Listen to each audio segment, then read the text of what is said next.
Assalamualaikum warahmatullahi wabarakatuh. Perkenalkan, nama saya Vira Diswara dengan NIM 225336605 dari kelas TI 3C. Di sini saya akan mempresentasikan materi mengenai networking today. Yang pertama, jaringan mempengaruhi kehidupan kita. Kemajuan teknologi jaringan mungkin merupakan perubahan paling signifikan di dunia saat ini.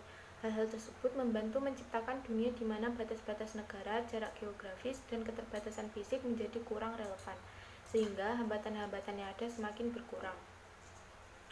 Internet telah mengubah cara interaksi sosial, komersial, politik, dan pribadi kita terjadi. Sifat langsung komunikasi melalui internet mendorong terciptanya komunitas global. Komunitas global mungkin terjadi interaksi sosial yang tidak bergantung pada lokasi atau zona waktu. Penciptaan komunitas online untuk pertukaran ide dan informasi berpotensi meningkatkan peluang produktivitas di seluruh dunia. Penciptaan cloud memungkinkan kita menyimpan dokumen dan gambar serta mengaksesnya di mana saja, kapan saja. Jadi, apakah kita sedang berada di kereta, di taman, atau berdiri di puncak gunung, kita dapat mengakses data dan aplikasi kita dengan lancar di perangkat apapun. Selanjutnya adalah komponen jaringan. Semua komputer yang terhubung ke jaringan dan berpartisipasi langsung dalam komunikasi jaringan diklasifikasikan sebagai host. Host dapat disebut perangkat akhir. Beberapa host juga disebut client. Namun, istilah host secara khusus mengacu pada perangkat di jaringan yang diberi nomor untuk tujuan komunikasi. Nomor ini mengidentifikasi host dalam jaringan tertentu.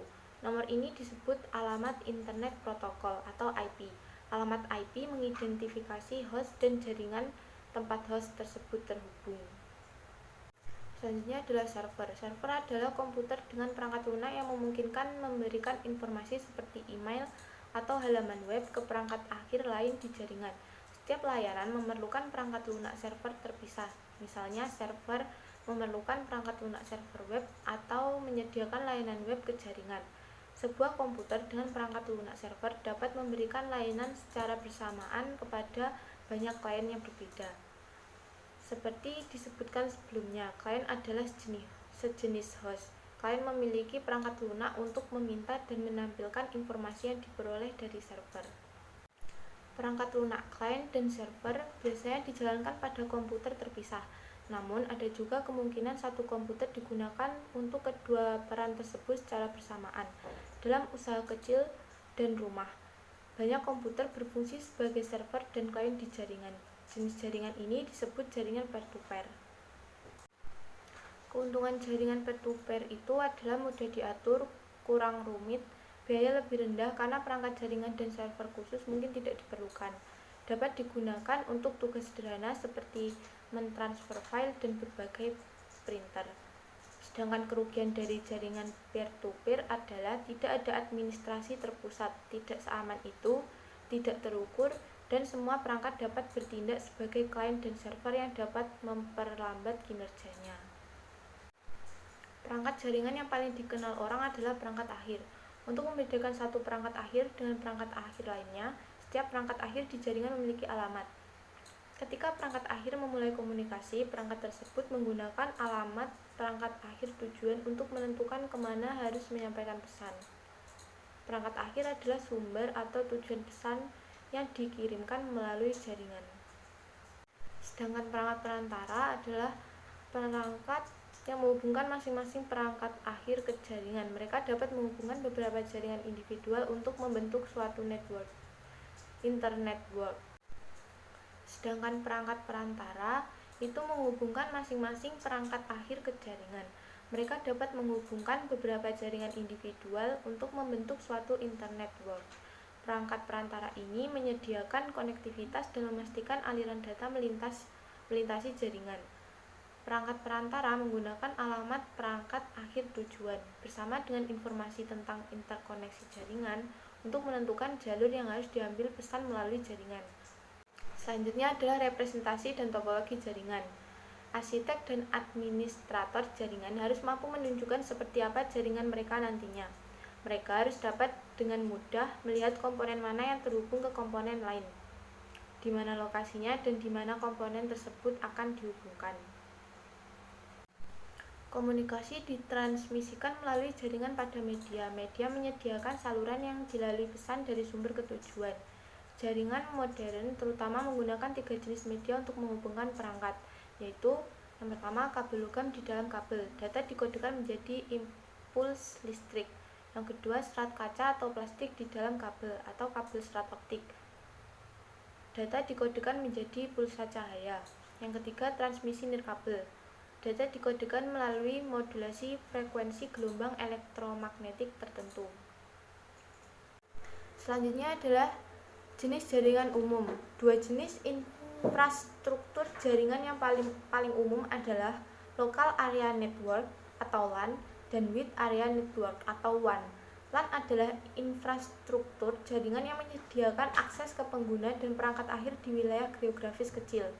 LAN biasanya digunakan di departemen dalam suatu perusahaan, rumah, atau jaringan bisnis kecil. Sedangkan WAN adalah infrastruktur jaringan yang menyediakan akses ke jaringan lain di wilayah geografis yang luas, yang biasanya memiliki dan dikelola oleh perusahaan besar atau penyedia layanan telekomunikasi. LAN dan WAN memiliki karakteristik khusus. Karakteristik dari LAN adalah yang pertama, LAN menghubungkan perangkat akhir di area terbatas seperti rumah, sekolah, gedung perkantoran, atau kampus. Yang kedua, LAN biasanya dikelola oleh satu organisasi atau individu dan sebagainya. Dan yang ketiga, LAN menyediakan bandwidth kecepatan tinggi ke perangkat akhir internal dan perangkat perantara. Sedangkan karakteristik dari WAN adalah yang pertama, WAN menghubungkan LAN melalui wilayah geografis yang luas seperti antara kota, negara bagian, provinsi, negara, atau benua. Yang kedua, WAN biasanya dikelola oleh beberapa penyedia layanan. Dan yang ketiga, WAN biasanya menyediakan tautan berkecepatan lebih lambat antar LAN. Selanjutnya adalah kok kena di scroll. Selanjutnya adalah internet. Internet adalah kumpulan jaringan yang saling terhubung di seluruh dunia. Internet works atau disingkat internet. Internet tidak dimiliki oleh individu atau kelompok manapun. Memastikan komunikasi yang efektif di seluruh infrastruktur yang beragam ini memerlukan penerapan teknologi dan standar yang konsisten dan diakui secara umum serta kerjasama dari banyak lembaga administrasi jaringan. Ada organisasi yang dikembangkan untuk membantu menjaga struktur dan standarisasi protokol dan proses internet. Organisasi-organisasi ini termasuk Internet Engineering Task Force. Selanjutnya adalah koneksi internet, yaitu jaringan terkonvergensi. Saat ini jaringan data, telepon, dan video yang terpisah menyatu, tidak seperti jaringan khusus. Jaringan terkonvergensi mampu mengirimkan data, suara, dan video antara berbagai jenis perangkat melalui infrastruktur jaringan yang sama.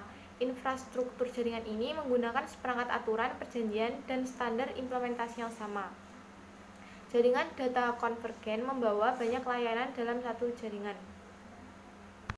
Selanjutnya, jaringan yang andal, yaitu keamanan jaringan. Infrastruktur jaringan, layanan, dan data yang terdapat pada perangkat yang terhubung ke jaringan merupakan aset pribadi dan bisnis yang penting. Administrator jaringan harus mengatasi dua jenis masalah keamanan jaringan: keamanan infrastruktur jaringan dan keamanan informasi. Mengamankan infrastruktur jaringan mencakup pengamanan fisik perangkat yang menyediakan konektivitas jaringan dan mencegah akses tidak sah ke perangkat lunak manajemen yang ada di dalamnya. Seperti yang ditujukan, administrator dapat melindungi jaringan dengan keamanan perangkat lunak dan perangkat keras dan dengan mencegah akses fisik ke perangkat jaringan. Dan langkah-langkah keamanan melindungi jaringan dari akses yang tidak sah. Administrator jaringan juga harus melindungi informasi yang terkandung dalam paket yang dikirim melalui jaringan dan informasi yang disimpan pada perangkat yang terhubung ke jaringan. Selanjutnya adalah keamanan jaringan.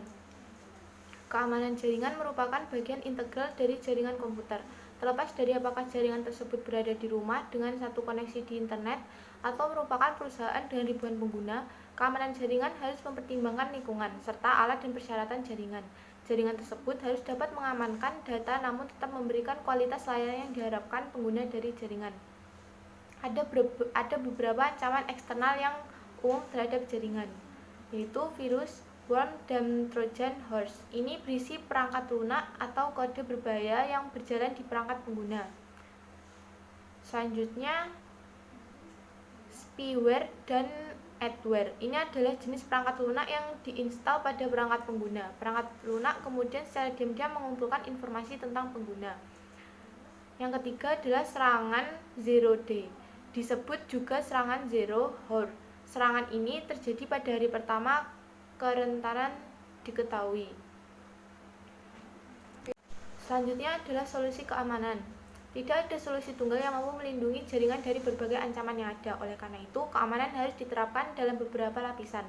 Menggunakan lebih dari satu solusi keamanan, jika salah satu komponen keamanan gagal mengidentifikasi dan melindungi jaringan, komponen lain mungkin berhasil. Berikut adalah komponen keamanan dasar untuk jaringan rumah atau kantor kecil. Yang pertama adalah antivirus dan anti-spyware. Aplikasi ini membantu melindungi perangkat akhir agar tidak terinfeksi perangkat lunak berbahaya. Yang kedua, pemfilteran firewall. Pemfilteran firewall memblokir akses tidak sah ke dalam dan keluar jaringan. Ini memungkinkan termasuk sistem firewall berbasis host yang mencegah akses tidak sah ke perangkat lain atau layanan penyaring dasar pada router rumah untuk mencegah akses tidak sah dari luar rumah ke dalam jaringan. Persyaratan keamanan jaringan harus mempertimbangkan lingkungan serta berbagai aplikasi dan persyaratan komputasi. Baik lingkungan rumah maupun bisnis harus dapat mengamankan datanya sekaligus dapat memberikan kualitas layanan yang diterapkan pengguna dari setiap teknologi. Selain itu, solusi keamanan yang diterapkan harus dapat beradaptasi dengan tren jaringan yang berkembang dan berubah. Sekian dari saya. Terima kasih. Wassalamualaikum warahmatullahi wabarakatuh.